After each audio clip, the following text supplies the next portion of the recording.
InfoSeCon for 2020.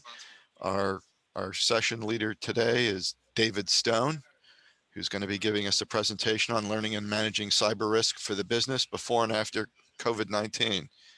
So that should all be foremost on everyone's mind. I was going to give you a quick bio on David here. He's the CISO for Commercial Corporate Wealth and Enterprise Payment Technology at Truist Financial, an internationally respected industry thought leader who transforms security for Fortune Global 500 companies. David's an innovator and a game changer for systems and transforms security programs to protect trillions of dollars in assets. He's an award-winning, inspiring, and result-oriented leader who builds world-class IT teams across the globe.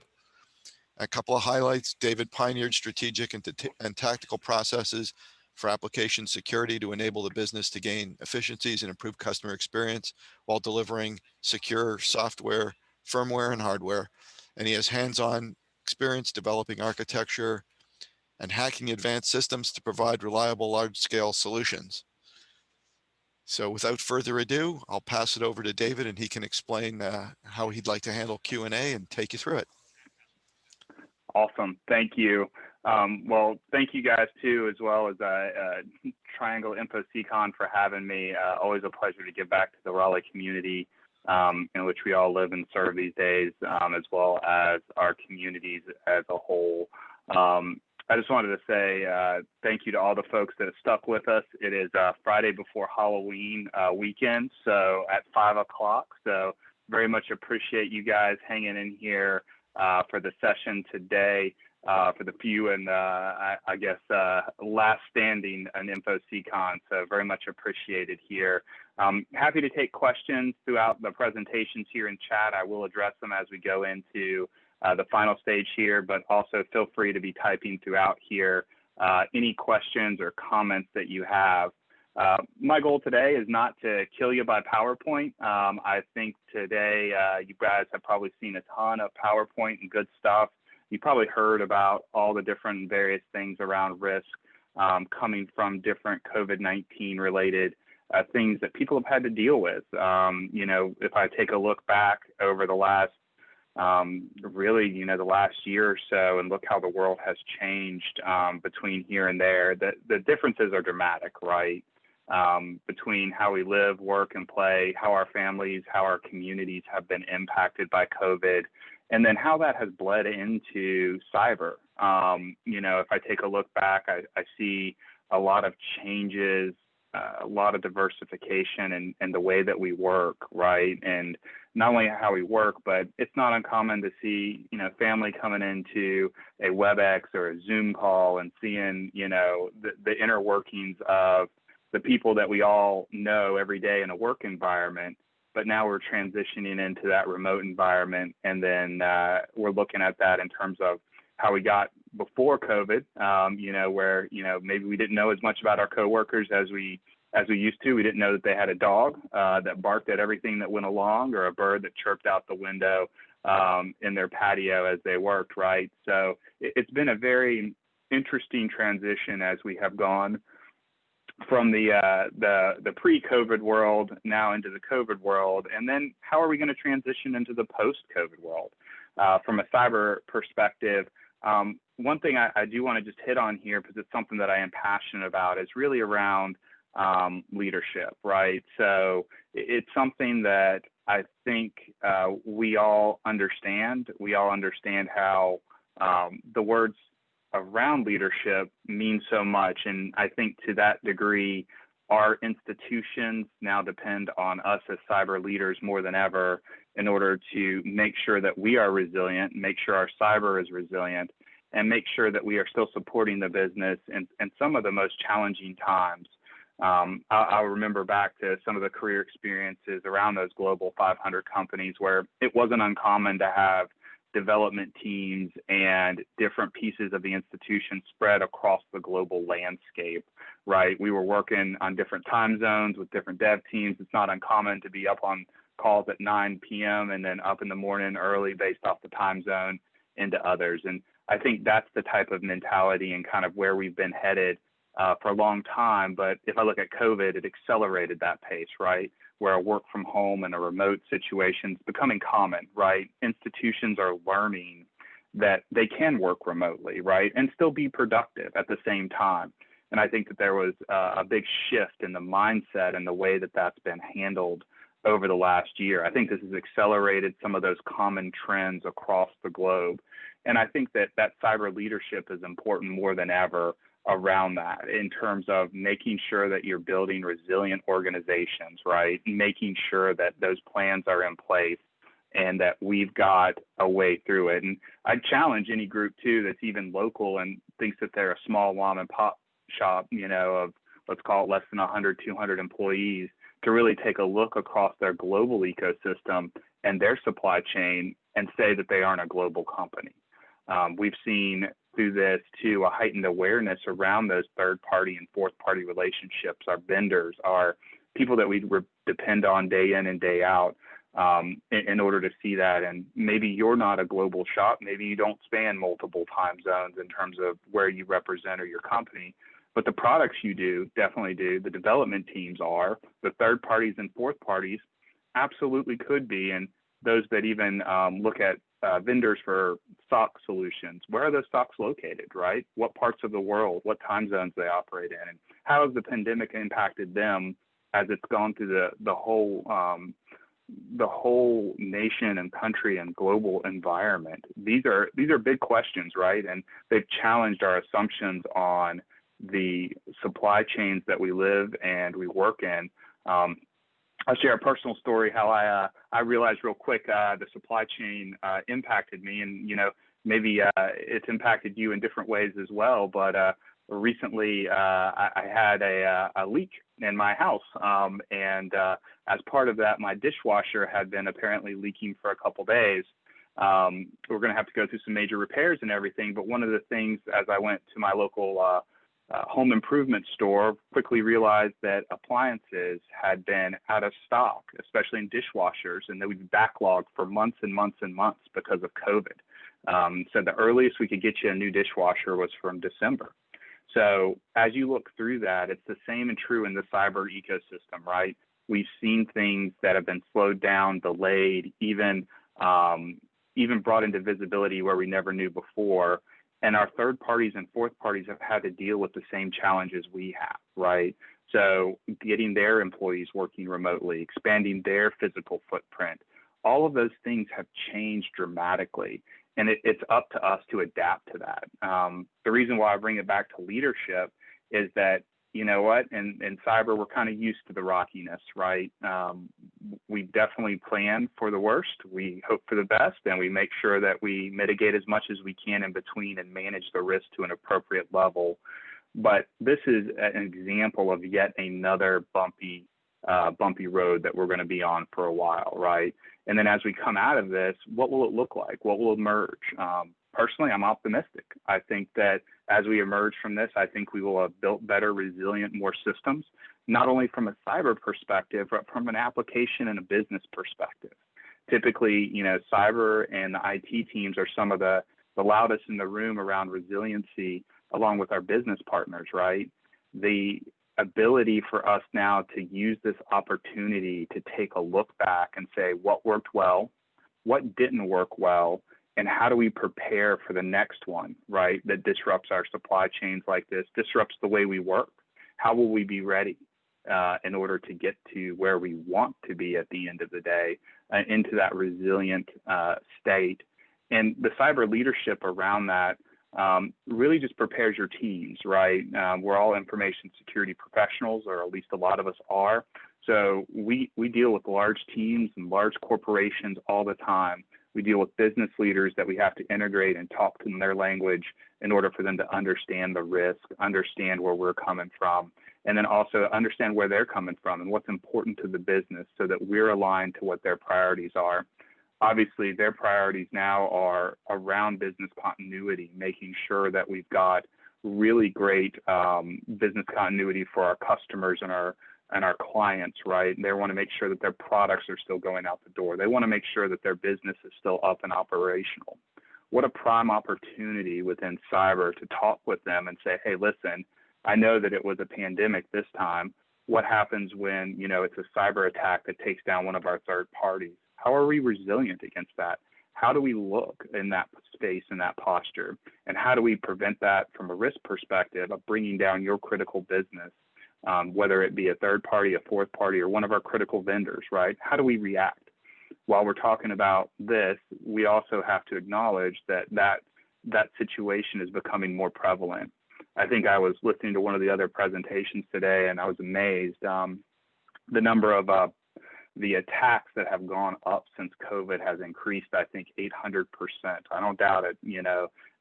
Cyber attackers are leveraging this opportunity. They're taking advantage of human behavior, and they're saying to themselves, hey, listen, if we can take advantage of this, we could get footholds into various different organizations that rely on that supply chain in order to deliver the goods and services every day. So really around that and taking a look, and as we look through that, how do we protect ourselves going forward, and what does that look like? So this is just a little bit about me. I won't drain this slide, but my passion is building strong and energetic teams that are also innovative and results oriented. So one of the things that I think we can do for any of these situations in order to build more resilient systems and to build more resilient processes and teams is to focus on the leadership fundamentals. One of the keys that I always like to bring in is building a purpose-driven culture. And what do I mean by that? So one of the things that we all have to be aligned to as an organization is, what is our purpose, right? Why are we here? Why did we wake up this morning and come to work? We could be anywhere, right? We can do anything we want to do. Why did we wake up and do this important work, right? What drives us in order to excel at what we do? And building that purpose, like that is one of the key fundamental building blocks of any team and organization that will survive a lot of winds, a lot of storms, is to have that purpose-driven culture. We've got to preach it. We've got to make sure that people understand their why, and that as an organization, we understand our why, because the what and the how will change from crisis to crisis. But how we are built and driven, that's something that stays firm throughout the entirety of the team and through our individual selves and how we reflect upon that. And I think it's a key piece about how we build resilient teams that can weather this, right? I don't worry about the team from a cyber perspective. They're great people. We've built a great rapport. We've done a lot of great things together, and we continue to do those. We might not see each other face to face, unfortunately, as much as we would like, or grab a beer down the hall, but our purpose remains the same, right? And we still find opportunities to connect and drive in on the things that are important to us, our friends, our family, and our teams, and then also our clients and our fundamentals there. The other kind of key, I think, in building a team and making it resilient is teaching fundamentals, right? And if all that's really great, but if we don't have the fundamentals down, that's a real gap. We've got to be able to cover all the bases from a security program perspective. We've got to drive risk culture throughout the organization, and we have to understand what that risk really means. We have to talk to our business clients and help them understand. And all that's built on fundamentals, right? We've got to understand the cyber risk domain, but importantly too, we've got to understand the business domain and how do those relate. If I know that we have 10 critical processes across the business, how do those relate to my everyday job, right? How do they relate to the applications and ecosystems I have to defend? How do they relate to the people, process, and all that technology that we built around it? And then breaking down the fundamentals around it. Do we have great access control? Do we have third-party and fourth-party management? Do we have data protection? Do we have those fundamentals nailed down? Do we have cyber operations that are monitoring on a 24/7 basis? And what are they monitoring for? Are they going against the top attack threats in the industry? And what has changed since the last time we talked around them, as they always do?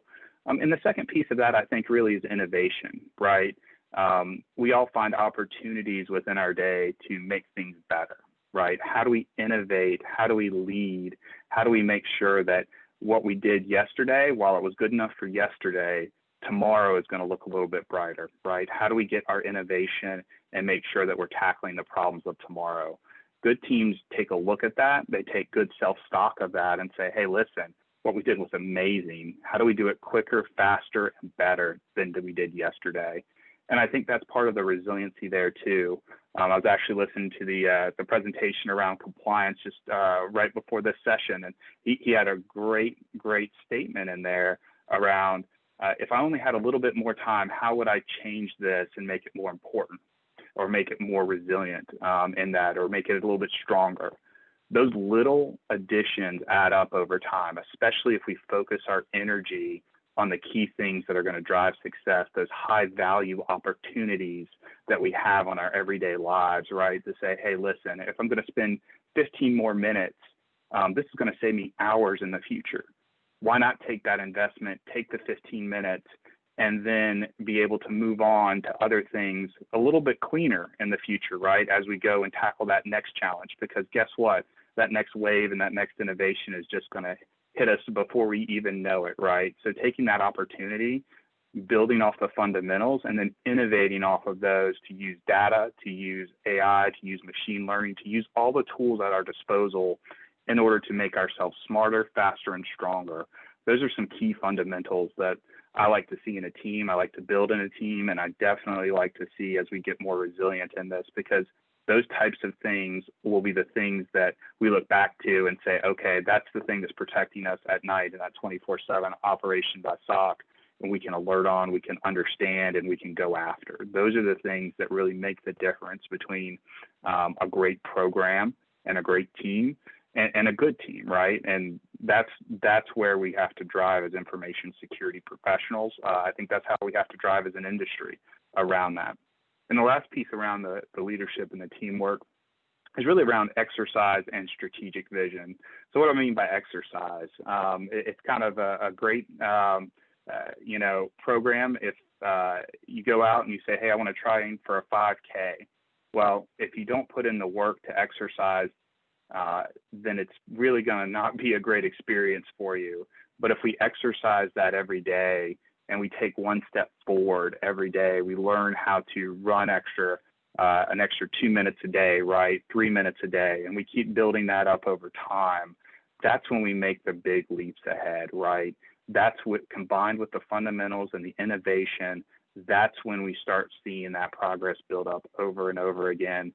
We can call it whatever we want to, but the latest buzzwords around agile and quick development build off these fundamentals very well, right?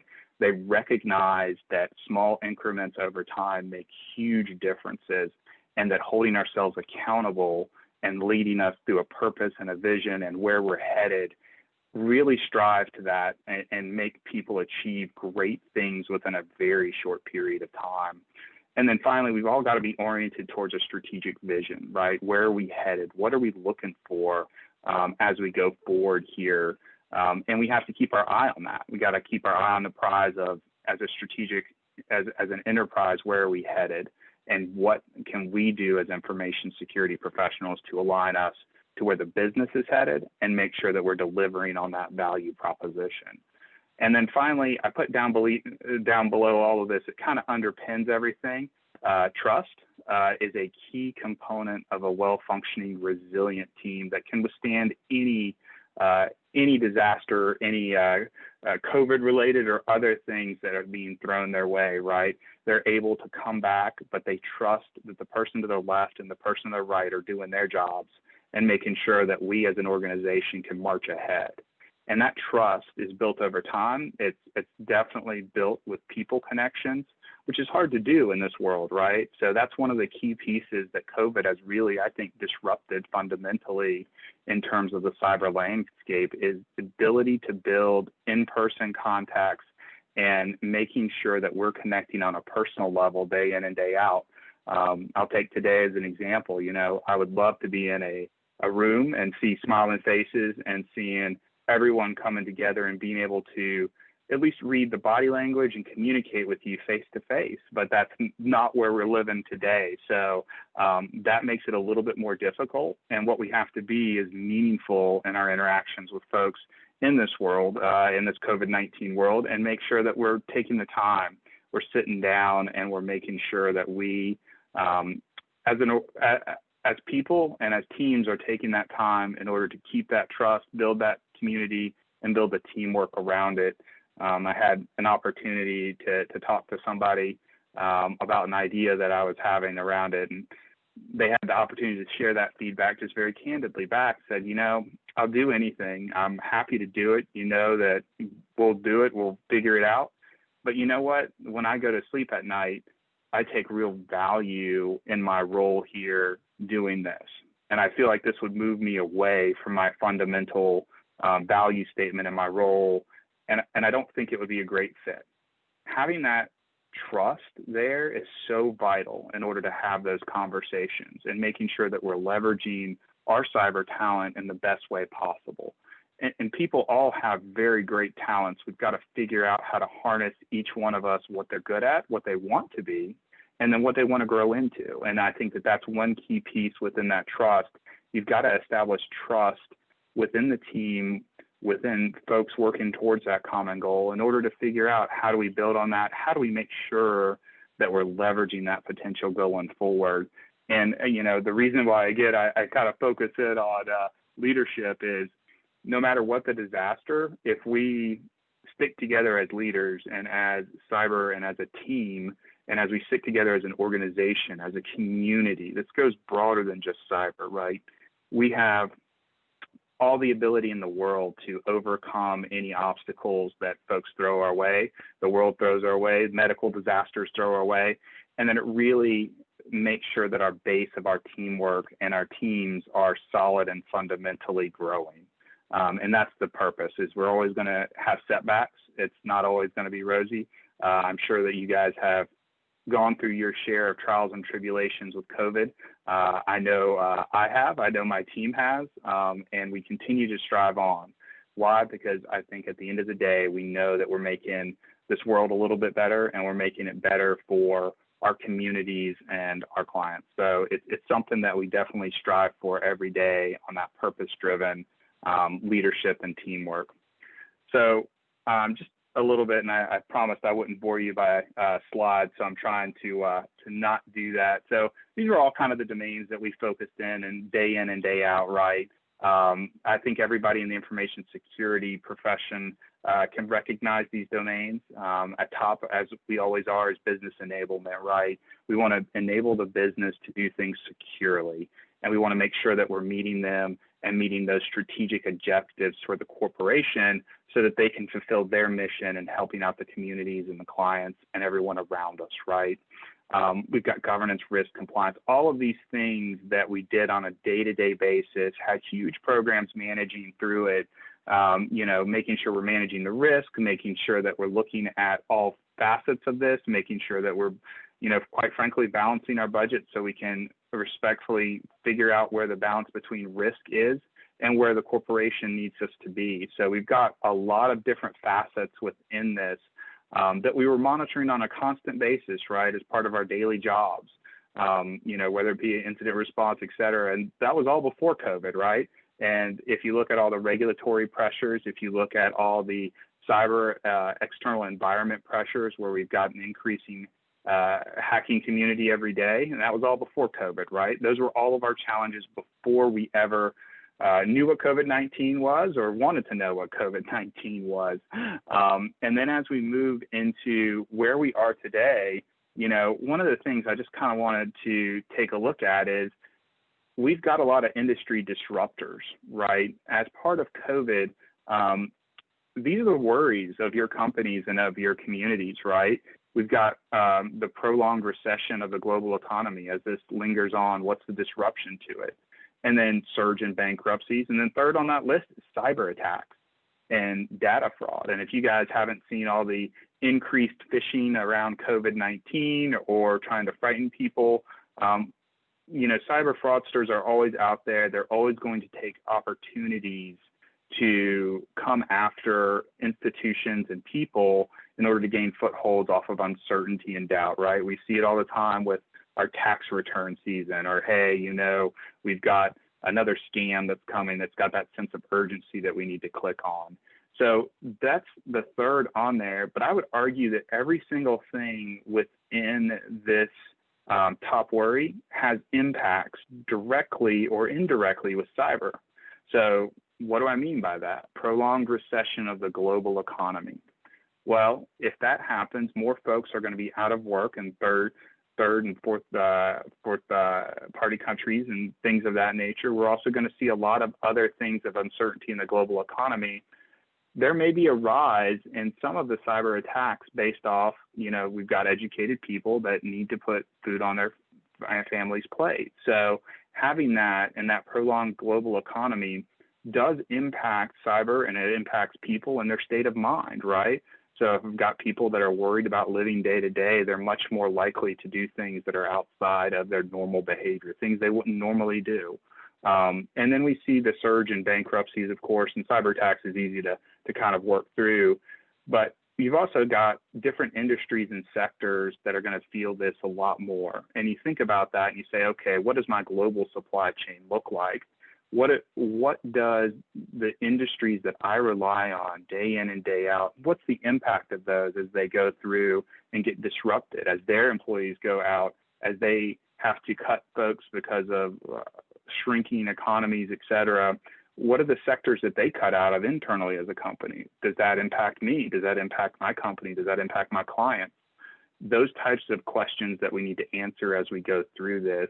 And really around that, you've got a lot of different things that play into people and play into the various different supply chains that we use. So I'll tell you that this was pulled from, a lot of surveys around it. And then what I wanted to kind of do is kind of bring into perspective here how large companies and small companies thought it would affect their budget in the next 12 months. So this is actually something from McKinsey that focused in on, hey, large enterprises, small enterprises, overall, what does that mean to cyber?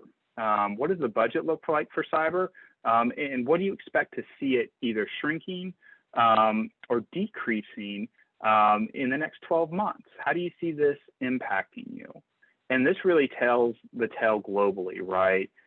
We definitely see folks investing in network security and endpoint security, right? Those are some key topics that I've heard over the day of like, okay, now that our endpoints are more spread out, we've got more physical points of presence throughout the world. How do we protect those? What does that look like? So you see that investment that's coming up in those areas. And this one's actually kind of really telling is identity and access management, right? And this kind of, there's tons of buzzwords, zero trust, you name it. But a lot of it too is around knowing who your endpoint is, knowing who the person at the end of that computer keyboard is, right? So this is just an extension and an acceleration of where we were going, kind of with zero trust and borderless networks as that trend is going forward. And I will continue to probably see that investment in identity and access management and understand how do we frictionlessly identify who is at the other end of a keyboard in order to protect our systems and our data and our ability to defend our corporations and the things that we have to protect from a ground jewels perspective. So I do expect to see this over time also continue to increase and stay very high within the identity access management area. It's a hard problem, right? How do you determine that that person is really who they say they are and they're actually doing the things that they intended it to do, and there's not malware on their PC, right, doing it on their behalf. And then the next one's probably no surprise to anyone, message security, right? Around these times when we're so far from sometimes the home base for a long period of time, messaging security, making sure the communication protocols, as well as just Skype, the Outlook, the ability for us to communicate become even more important as we go through this, and how do we keep them resilient and secure throughout that whole process. Managed security services. That one's actually a kind of interesting one, and I think I tie that into some of the other language that I've seen across the industry around accelerating the movement into things like cloud and other infrastructures. How has COVID impacted those, and are your security teams able and willing to respond at the speed in which your business is now demanding that you move into the cloud for potentially resiliency's sake, right, of those small institutions? Or are you looking at that from a managed services and saying, okay, how is you as a managed security service more resilient? And how do we make you more resilient so that you can weather those storms as well? because we rely on you as a partner to help provide a service. Always security and vulnerability management will see an increase from large institutions, web security and data protection. But I think the stark contrast that I also see here is between large institutions and small institutions. When we go back to the prolonged COVID exposure and that's one of your biggest company risks, you see that play out here, right? Large enterprises that have more capital to expend on this and make sure that they're more resilient are definitely doing that to make sure that they're surviving as an institution to serve their purposes, right? As we look at small and medium-sized businesses, it's a lot easier to see that some of that spending may be retracted, right? Because the business has to conserve capital in order to stay afloat. So you see those trends play out here. It's a very interesting reflection moment for me, because if you take a look at McKinsey's survey around this, you notice that the stark difference between the investment and potentially the pullback of between small and medium-sized businesses and large enterprises. So that also means that in those cases, those are probably more going to be service-oriented. They're going to take a look at what is the short-term things that we can do in order to maybe not mitigate the risk as much as we would like, but at least to an acceptable point. So within that, those are going to be increased risk opportunities within your institutions, because most likely you rely on those small and medium-sized businesses, even if you're not one, in order to get your mission and purpose fulfilled. So it's an area to keep a very keen eye on as we go through cyber and say, how do these outside trends impact the risk and impact where we're headed in this COVID world? So as I mentioned before, these are some of the things that I've seen, at least, and I'll have the domains highlighted, at least the key ones that I've seen big changes in over the course of COVID-19. And big changes is a lot of response around what we've been dealt from an institutional perspective, but also as a community as a whole, right? Business enablement, I'll start there. I was proud to see, and I think a lot of companies were proud to be able to move rapid amounts of people to working from home in a very short period of time. Well, how did that impact their business processes? How did it impact the way they did operations? And then how did they set up their policies and procedures to adapt to it? And what's the cyber risk around that, right? The fact that they had to move so rapidly from what some companies were very much in the office 24/7 or in the office for 50, 60-hour work weeks to now all working remotely. What does that impact for you? And then what does that impact for your customers and your experience there? Are there critical and key functions you still have to bring in to have hands-on into a data center or hands-on into a call center because of specialized technology or compliance requirements? Whatever it may be, that is a huge area that the business was disrupted significantly, but was able to be resilient throughout that and being able to manage to the risk around it. So those are some of the areas during COVID that I continue to see a lot of change in and a lot of opportunity within that. And the opportunity, I think, also within that is the business is learning to work remotely. Things that they thought no longer were possible working all remote, they found out that they actually are. And we can enable that from a technology perspective and a cyber perspective in order to be safe and secure. So I think that's a really great opportunity and a use case to say, how do we challenge the ways that we've done business in the past and make sure that we can do them in the future more resilient and more securely than ever before? As you can see, too, governance, risk, and compliance. I think the disconnect for me was around the budget slide in the last one, not spending more there. That is definitely a key player in all of this as we manage those risks. We had a lot of interesting opportunities and sessions around how do we come together and manage that risk through this pandemic.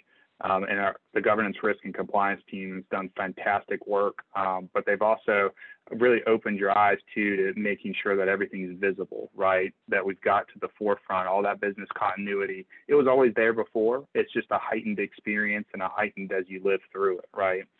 Some lessons as you work through them and live through them, you will always remember and remember how you dealt with hard problems and be able to bounce back from that resiliency. And then during that too, we did see, and I know that the industry saw related phishing and ransomware attacks, right? This is the 800% increase, right, between different various areas and how we saw that. Also, we saw increased security from work from home learning experiences, right? So a lot of new folks working at home, if you don't have the right controls around your remote environments and making sure that they're connecting in securely, it definitely is a potential for risk increase, right? For those institutions that were already used to that, had the controls, it was an easier transition. It was an easier shift from that to just expand the capabilities and capacity of that in order to accommodate the organization. So different areas, definitely I could see the large investment there within the remote access and the remote security that followed that, right? And then also potential delays in cyber attack detection and response. This goes back to kind of the people equation, right? You know, if you had a SOC, just like if the business had a 24/7 call center, it was disrupted temporarily as people learned how to move and shift. And how did you handle that? What was your mitigating control? What coverage did you have in place in order to mitigate that and make sure that it was not impactful? And if you did happen to see those controls and the attacks rise, how did you deal with that surge while you were working through people's safety and the safety of the community as well? So these were all considerations, and I think things that folks will all remember around COVID-19 that we've seen is we have to manage that risk and go forward into that.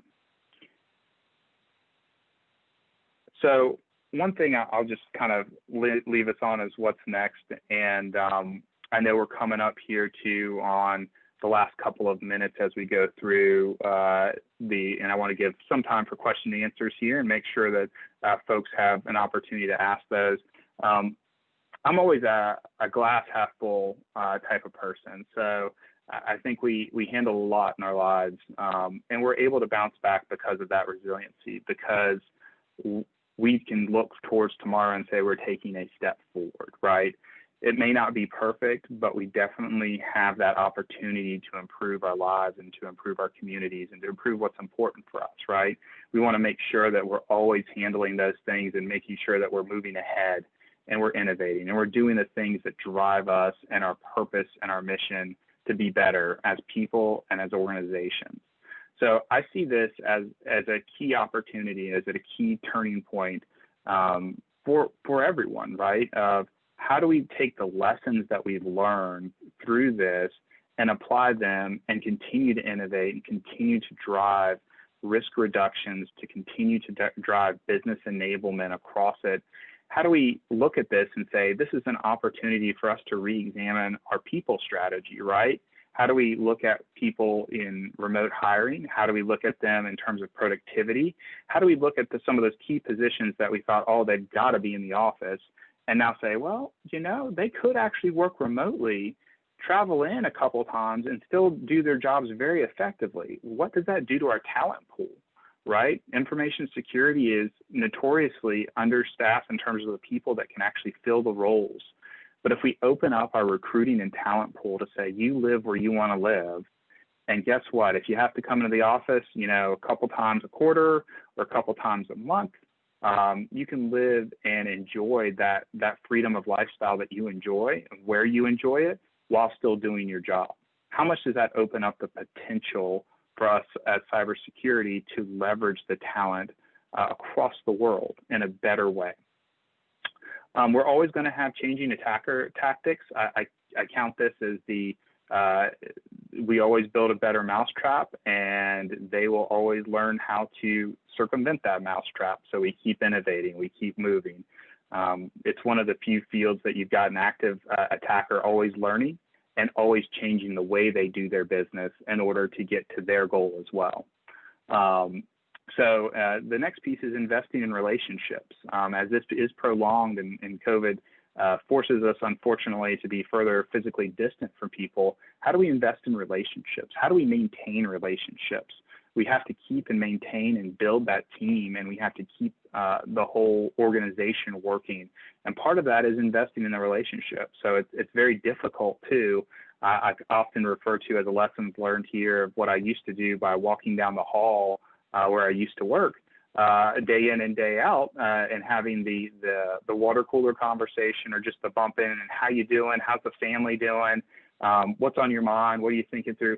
You don't get that opportunity. You have to be purposeful now about your time, and you have to be purposeful about that bump in experiences, which sometimes leads to a smaller, more constrained environment from a social interaction perspective. So it's up to each one of us in order to keep that up and make sure that we are still investing in relationships, we're investing in our team, we're investing in the folks that we work with and partner with on a daily basis. That's crucial for us to continue on with our forward progress. And then also around security training, how do we adapt to the new issues and the new things that are being thrown our way? I put in here next generation identity and access controls just because guess what? We're always going to need those, whether it be identifying our customers or our internal employees and making sure that something bad didn't happen to their computer in between here and there and nobody stole their identity and it's not one of the ones being exploited on the dark web, right? So those are always going to be things that are crucial, but even so more in this remote world, right, where we've got now all the population coming in or close to it in remote environments, right? And then as we focus in on bringing them back into the office, making sure that they continue to exhibit the same behaviors. So around that, and also an increased focus on resiliency and business continuity, whether it be cyber resiliency or whether it be operational resiliency. Those work really hand in hand to each other. They're just different triggering events that cause that resiliency. So we're going to see that investment opportunity come up as well. And then also automation and then third party and fourth party vendor management. Realize that those third parties that are your partners in getting the work done and they're there to help you succeed as well, they've had to deal with the same thing. So we've seen an increased risk trend with them as well, right? The same as you would see in any corporation or any entity that would have to then go out and make sure that their people are all where they need them to be. They've enabled their business. All of those things that you just went through, they went through too. So being able to sit back and say, okay, after all this, the dust is settled, where do they sit within the risk posture of your business and your success, and making sure that their partnership and their relationship is still there as well. And then the last one is kind of the re-platform of applications. And this is what I kind of alluded to earlier in that budget and spend. This is taking an opportunity. This is a key inflection point to say, how should we build systems in the future? We always heard about business resiliency and all those things. But as we test that out and as we have a global pandemic, test and pull on the strings and make sure everything stays interconnected, how do we look at that towards the future of applications and future of business ecosystems and processes in order to make sure we're getting the people, the process, and the technology all resilient to a massive change like this that could hit our ecosystem at any time? So those are just some of the things that I see as what's next. I see a key opportunity within cyber to make sure that we're doing that to a great risk, but a risk-aware culture. But at the end of the day, I think it comes back to what we all do as leaders, what we do as a cybersecurity professional team, and then how we are able to positively impact our teams, our lives, and our communities, making sure that we all as a country survive and we as a country are more resilient than we were the day before. So there's a lot around that that I think starts the team layer. It starts at building great teams, making them resilient, and keeping them purpose-driven. So with that, I will open the floor to any questions here. If you guys have been going through in the chat or anything, my contact is here as well. So I'll leave this up for anyone that has any questions or wants to contact me afterwards.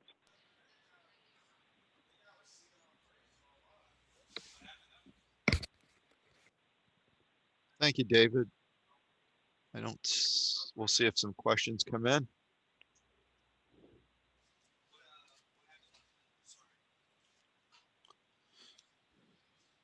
While we're waiting, thank you again for the thoughtful and optimistic vision of how we'll get through this COVID crisis. Absolutely. It's, it comes with its share of downturns as well, but as a community and as everyone, we have our part to play in it for sure. It's tough being we the only last have 22 presenter. Yeah. It is. I was about to say we have 22 people hanging on. So kudos to you guys on a Friday before Halloween. You guys are top of the pack there, hanging on. You didn't promise them any rewards at the end of the presentation, right? Or any gifts, right? No, Am I but not give anything away? there actually are giveaways after this, but There you go. I think they're hanging in there because of your enthusiastic presentation style. It was definitely made it a lot easier to listen to. All right. Okay. All right. Well,